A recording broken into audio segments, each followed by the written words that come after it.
This is Space Minds by Space News.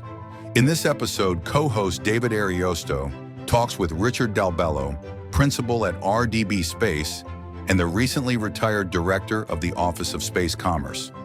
Our hosts then discuss the latest news, including a renewed emphasis on Mars, SpaceX, and out-of-this-world news about black holes. Richard DalBello, good to see you again. Good to see you again. How are you doing today? I'm doing well. Let's just jump right into this here. Right. I Not much like to talk about. There's like no. nothing. It's a rather humdrum type of news cycle here. But I mean, this I can't think of somebody else that might be better in terms of the sheer context of what you bring here. Because I mean, you've worked across 7 different administrations, both Republican and Democrat, in various capacities, and I guess that's a good place to start, right? I mean, what have you sort of noticed in the evolution of trends? I mean, you've been at the Office of Space Commerce for a long time. The notion that we're talking about space commerce back during the Reagan era is kind of just almost a head scratcher in ways, but in some ways it makes a lot of sense also. But like this evolution of commercialization that we've seen, you've kind of had this front row seat to it. So I'm curious, like, what your perspective has been in terms of that evolution.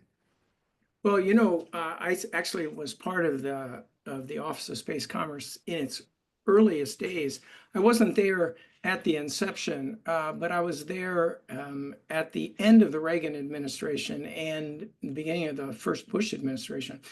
And at the time, it was kind of hilarious because we had a little sign on our door that said Office of Commercial Space, and people would actually stop by and ask us if they could get office space through us, because they didn't even know what the words meant at the time. Right. But if you think about it, I mean, there's so much going on now that I know it's like mind-boggling to even keep track of it.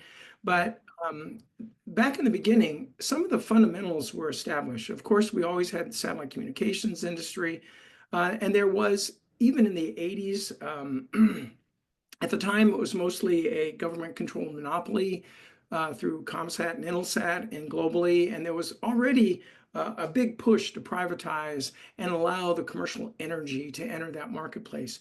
We had the beginnings of the remote sensing industry back then. Some of the amazing stuff we're seeing now, like reusable launch vehicles, there were proposals back then for that. And there were, of course, a raft of commercial launch companies. Unfortunately, many of them didn't survive, but that's one of the beauties of the system that we have, is that people get to do their best and try to be convincing about what they can do, and they can take their shot. And at the same time, back in the late 80s and early 90s, the basics of the regulatory regime were coming into place that would allow this kind of innovation in a way where the government was meeting all of its international obligations for monitoring the commercial sector. Right.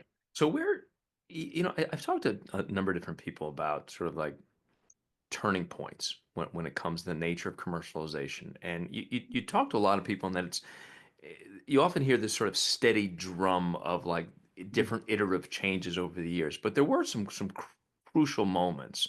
I'm thinking what happened after Columbia in 2003, cancellation of Constellation, different efforts during the second Bush administration, efforts with the Obama administration in terms of questions about commercialization. And of course, you've had Elon and Jeff working on reusability and sort of developing these viable sort of upstarts in the early 2000s, being SpaceX and Blue Origin. But like from your vantage point, where was the shift moment in terms of when you all of a sudden sort of looked at it as like, okay, this is the new direction? Well, I think it's only recently that the government, both NASA and the Defense Department, have really made a conscious effort to fully use commercial space capabilities. But commercial space has been a through line through the story of the space program, really back to the beginning. I don't think it was fully appreciated. Obviously, at the beginning, there was just this idea, hey, wouldn't it be great if we could let people try these amazing new ideas? And then to the long arc, which led to today, which is where the government is actually looking in key national security programs and in key NASA programs, where the government is actually looking to the commercial sector to deliver core capabilities. But if we go back in time, second Bush administration was the beginning, I think, of the really important step with NASA saying, I think we can trust the commercial sector to do something that is repeatable, that we can define. And this was a learning process on both sides. There's And that also a lot of pushback in terms of the traditional players. I mean, I remember Jim commercial Lovell. cargo, I think it There's was Mike Griffin was, I think, the NASA administrator at the time when right. they introduced the concept of commercial cargo. And then the Obama administration, all the turmoil notwithstanding around the canceling of Constellation, there was, again, the through line where we're trying to push the commercialization. I know Laurie Garver was one of the big advocates in NASA as the NASA deputy there, to push that to the next level, to do commercial crew as well as commercial cargo. So I think that was the first time we really saw a government entity say, I am as we are going to rely on the commercial sector to do something which we've determined to be critical to the U.S. government program. And that was a real, in those two administrations, I think there was a real turning point.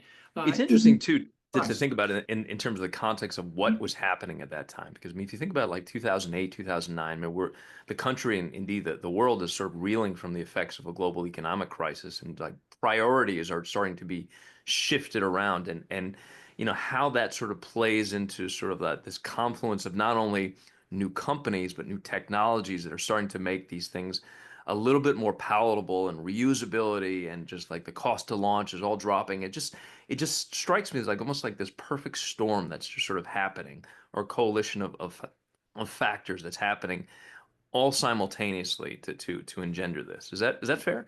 Yeah, I mean, and agree. And what's amazing is that the commercial sector actually stood up and delivered at that time.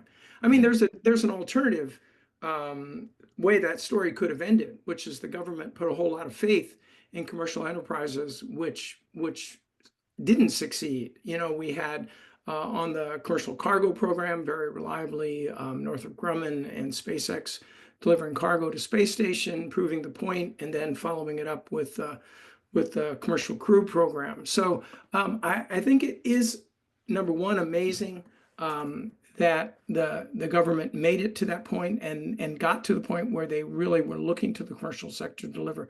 And more importantly, the commercial sector actually delivering. Right. Right. Well, in the context of that delivering, I mean, you and I have talked about this before, but it strikes me as sort of like three main components of what's happening now, right? There's this growth in satellites. I'm talking about Starlink and Kuiper and the two Chinese systems and European systems, and you know, just a sheer volume of space assets up there. And you know, oh, by the way, questions about debris I think we'll get to.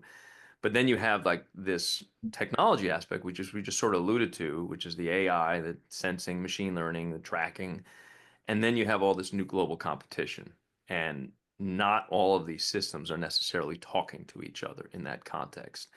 So like what's the path forward here in terms of this convergence? Wow, there's an awful lot there. I think, first of all, on commercial, I always like to differentiate commercial ventures that are responsive to truly commercial marketplace. In other words, like satellite communications, where you've seen a dramatic uptick in the adoption of LEO services. A lot of dialogue. This week was the satellite show in DC. A lot of dialogue in the show about, you know, is low Earth orbit communications going to take over everything, or is there still a life in geo for commercial operators? But again, the amazing technologies coming to the fore to allow new capabilities driven towards a truly commercial marketplace, as opposed to some of the things we're seeing in the government, whether it's on the national security side or the NASA side, where the government is saying, as a primary buyer, I would like to rely on commercial operators, and that's a different thing. So what Very NASA different. is doing on the lunar surface, and when people talk about the lunar economy, I think we have to keep, first of all, in our minds separately that there are true commercial markets, and then there's this new thing that we're trying, which is a sophisticated and highly efficient way to do government acquisition, which is different. I mean, those are different. And one of the big questions on the commercial side is, we've got dozens of new firms which have announced they're going to offer a range of services, everything from manufacturing in space to refueling to fuel depots, repair services, debris mitigation services. And the question is, where will there be a commercial marketplace? And if so, when will that develop? Yeah. We saw in the late 90s, not to use a somewhat tortured analogy, we saw in the late 90s a huge growth in creative uses of the internet, some of which would come to fruition, although much later. And so we had this huge buildup of investment, which resulted in a bubble, and then that bubble burst, and then there were a few years of resetting. Ultimately, a lot of those ideas did get implemented in a very creative and productive way. Where we are in that process is hard to say right now. Well, I think that's a good leaping off point, because so much of this sort of dovetails of the Outer Space Treaty that was signed, in 1967, 2 years, frankly, before the first astronauts touched down on the moon. So, this has been a sort of a long-standing agreement. But the question that I think I have is regarding in terms of its interpretation with regard to what's clearly growing privatization and growing militarization in space. And we saw pushback against this sense of being space as almost this sort of global commons during the first Trump administration, and frankly during the Obama administration to some extent. But I wonder if that mindset has been since abandoned elsewhere, right? And so, like, are there steps that should be taken to preserve this sense of a global commons, that it's accessible and beneficial to all different countries, not just sort of the major space powers or the sort of few corporate giants that might be privy to make use of it the most? Wow, there's a lot of elements of your question. I mean, I throw a lot at you with these things. yeah, I mean, let's start with the beginning. Okay. Go all the way back in time to the 60s. The Soviet Union, at the time it was not Russia, it was the Soviet Union. The Soviet Union and the United States were in disagreement about whether nations could allow its citizens to operate independently of the governments. We were arguing for this, the Soviets were arguing against. The middle ground that they found was to say the governments could allow their commercial sectors to operate in space independent of those governments, as long as there was some sort of continuing authorization and supervision. And those words are captured in the 1967 Outer Space Treaty. And pretty much the rationale for governments monitoring what people do in space goes back to that sort of first principle, which is governments are responsible for the actions of their citizens. So we've implemented that in ways that I think are very flexible and creative. We have, we of course have a FCC that has done tremendous work over the years in creating essentially because SpaceX is launching from the U.S., the U.S. is ultimately responsible for what SpaceX Correct. does in space. Yeah. Correct. There are lots of ways. The issue is still a little murky about who's actual citizens, but let's not get into that. But in basic principle, yes. If you're a U.S. launch company, you're launched on a U.S. launch vehicle, the United States has responsibility. It gets complicated when you get in the FCC jurisdiction and spectrum and stuff like that. But well, I think this is actually a really important point, because I don't want to dig in on the sort of the granular aspects of this, but like the sense of interoperability, the sense of a sort of rules of the road, as it were, when it comes to different competing companies and competing nations that might be operating in different spaces, companies that are operating obviously in different countries, and how that kind of plays into this sense of international cooperation and security, and really just like the long-term sustainability of space operations as we get more and more of these assets up on orbit. I think that's the question that I think I most want to know about, because when I think about just there's no one regulatory body for space at the moment in the U.S., right?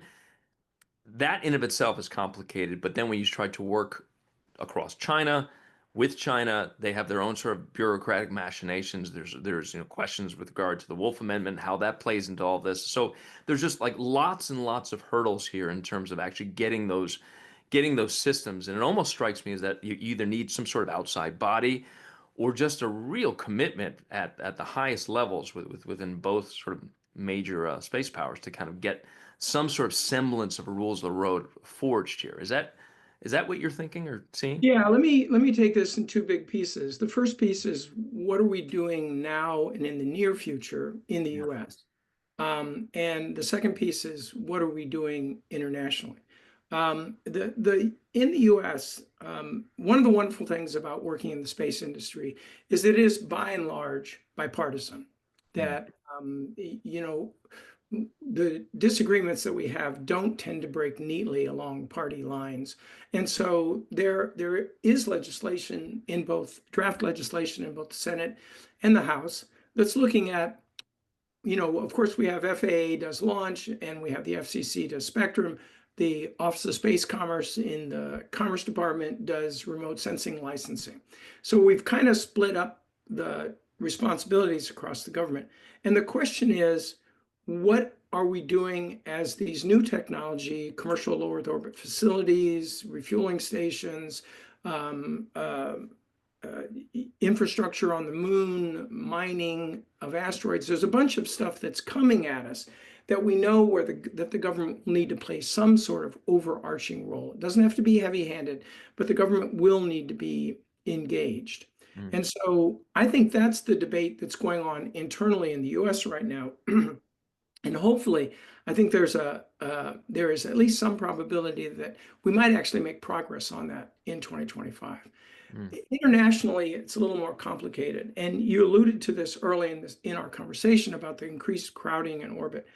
One of the things that we were trying to do at the Commerce Department when I was running the Office of Space Commerce, particularly with reference to the TRACS program, is to try to reach out globally and begin a conversation. One of the most profound ways to do that is through standards, because in some sense, standards are the regulations that commercial entities apply to themselves, right? Because you want standards because you want your cell phone to work in Boston and Beijing, right? So you want standards. And so that's shared globally. People want to build space tools that can be used internationally. So the standards might be sort of a bit of a wag the dog type of approach in terms of the regulatory framework. Is that right? So starting out where people agree and then moving from that towards the more complicated issues. Right now, for example, we put a lot of effort into the issue of, are people sharing their data? By and large, US operators are open to sharing both their what's called ephemeris, or basically the calculation of where their satellite is at any time in space, sharing both their ephemeris and their maneuver data, where they plan to be. By and large, US operators and European operators too have been really open for creating an environment where that can be shared. There isn't today a way to do that easily, and that's something that we really do need to work on. Unfortunately, not everyone has been willing to do that. I think the big holdout, the most important holdout, is China, because they are thinking, of course, of launching a mega constellation. And it's really important that we have an international dialogue that allows us to come to some sort of agreement on this. But before you get to anything else, before you get to regulation or global norms, I mean, just having some basic principles accepted that if you're flying in space, you should, unless it's a national security mission, there'll always be carve-outs for national security. But if you're flying in space, you should be willing to share your information. Just get basic principles established. In the last minute or two that we have here, I'd be remiss if I didn't ask you about. I mean, you mentioned the TRACS initiative, which is the traffic coordination system for space, right? Sort of a air traffic control space unit in a way, if that's a fair categorization. But we've seen both both layoffs within NOAA, including within the Office of Space Commerce, and we've seen some, in terms of the broader belt tightening, but we've also seen these tariffs that a lot of aerospace is sort of, bracing for in terms of how it's going to affect steel and aluminum. And so, I guess my question is, in terms of this path forward, with a reduced staff and a commercial sector that's now sort of facing the headwinds of tariffs in terms of supplies that they need, like what does 2025, 2026 start to look like? I'll just be honest with you. This is something that I do spend a lot of time thinking about.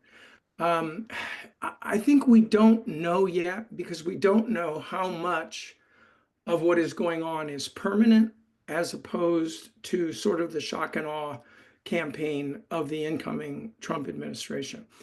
For example, if we're looking at a large scale realignment of US European relationships or US Canadian relationships, or rethinking concepts like NATO or the Five Eyes, if we're really thinking seriously about changing our national position on those, it will have profound roll down effects to the commercial space industry and to individual companies.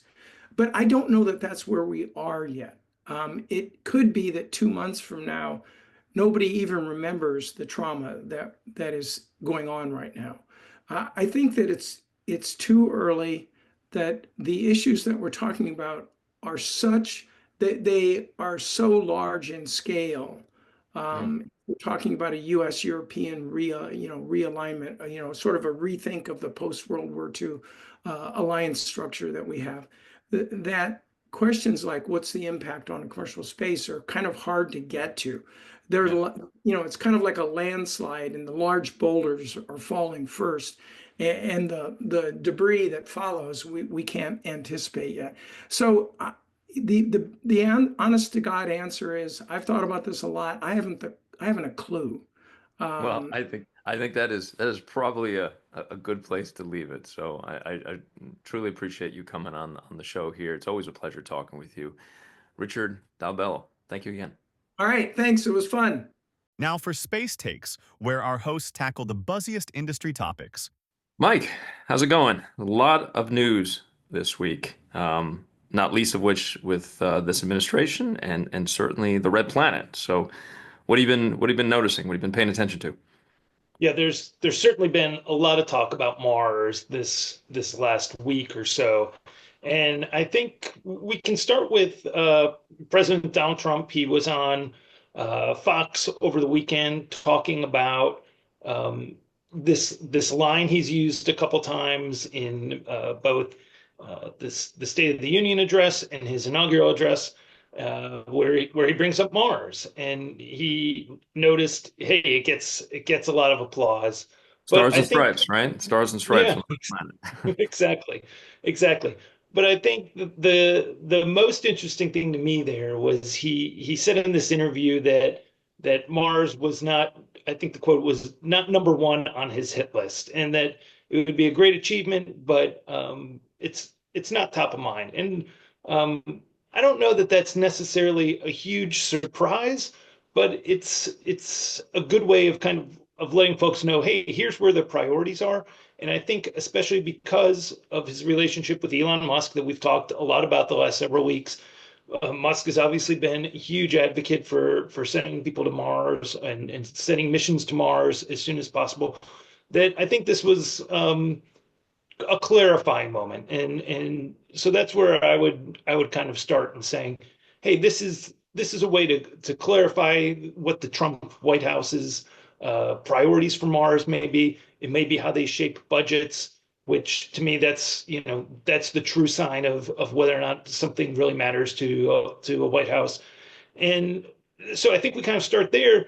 But there was some other news too with some of the Mars sample return missions.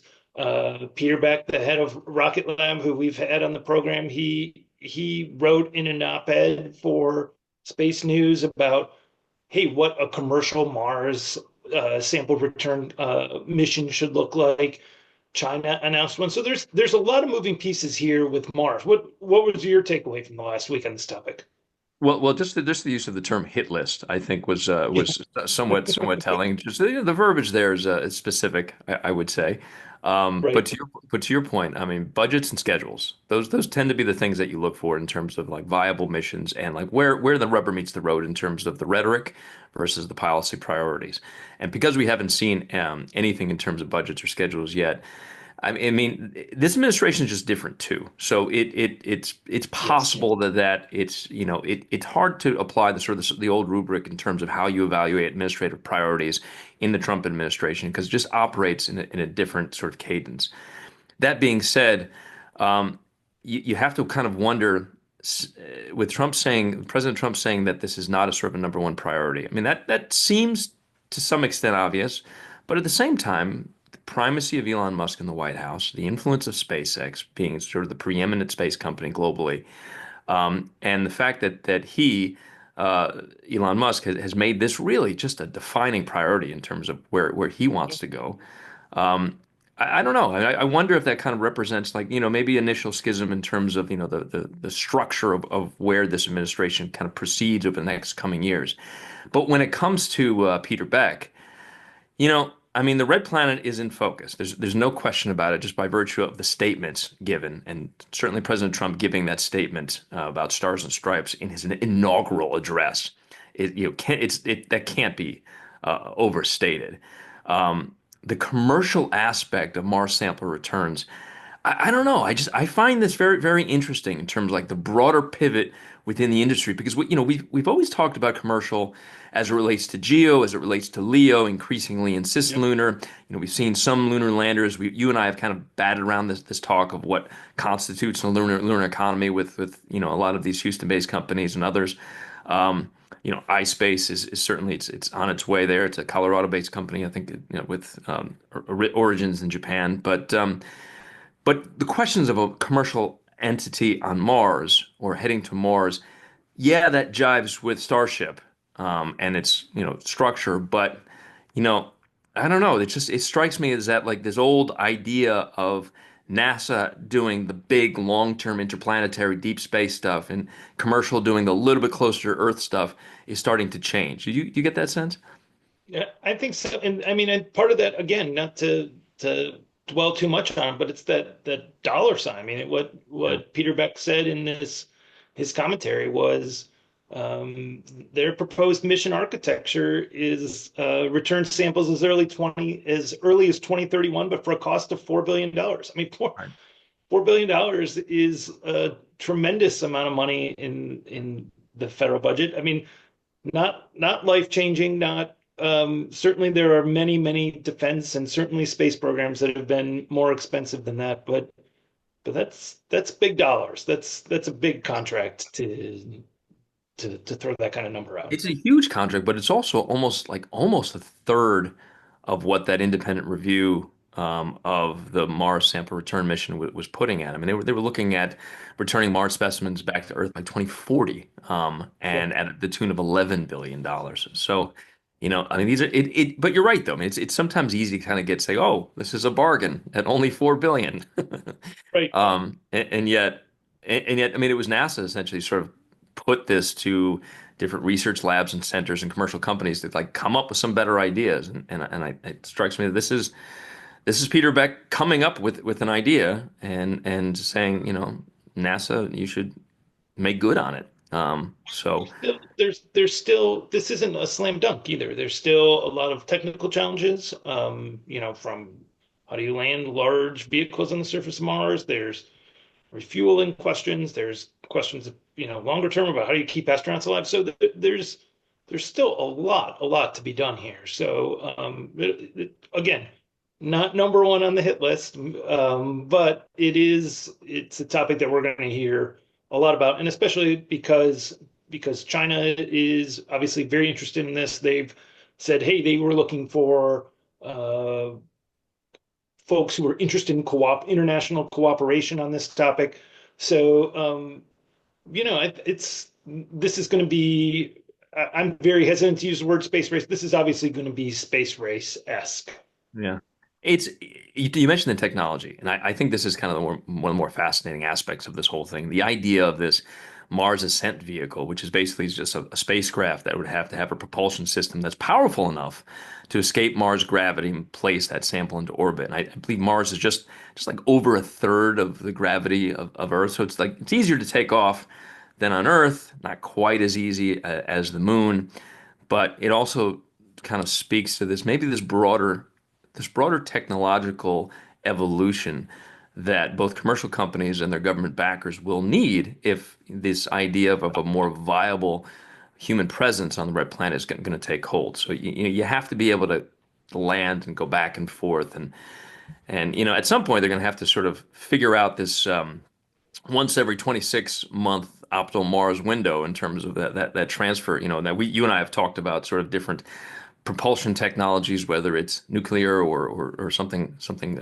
other of the sort. But it's interesting in the context of wrapping this technology, wrapping it with the commercial side of things, and then saying, oh, by the way, China has already sort of put out the call for its own Mars sample return, which I believe is supposed to launch in 2028. So sort of a lot happening here.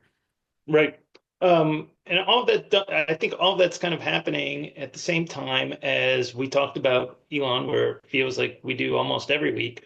But one of the big themes last week, I was at the satellite show here in Washington, D.C. One of the big themes was competition with SpaceX. And I think that covers the whole gamut. It came down to launch, to military use, to satellite communications, everything, even rides to the International Space Station this week. But that is also a topic right now that I think is just getting a tremendous amount of attention that maybe has been under the surface for months and months, and now people are really talking publicly about it because there are questions about, hey, not only geopolitical questions, but also strictly from hey, we don't want to rely as a government or as a competitor or as a military, we don't want to rely just too heavily on one company. And so I think that folks are being a lot more vocal than they were certainly